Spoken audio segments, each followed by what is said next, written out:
Melancong di Jakarta adalah trip yang biasa-biasa saja. Namun ianya menjadi sangat luar biasa apabila trip ini ditaja sepenuhnya oleh syarikat Public Gold International Berhad. Dan kami sebagai dealer hebat Public Gold telah berkumpul dalam satu pertemuan yang sangat hebat dan dibawa menjelajahi Bandaraya Yogyakarta ini. Lawatan di tempat yang menarik dengan hidangan makanan yang enak sangat-sangat mengujakan kami semua.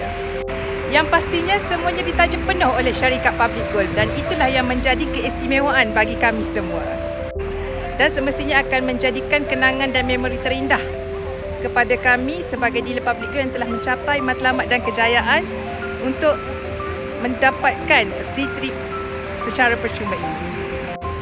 Dan jika tuan-puan ingin sertai komuniti hebat dealer Public Gold ini, tuan-puan boleh klik get offer di bawah dan saya akan bimbing tuan-puan secara percuma sepanjang hayat.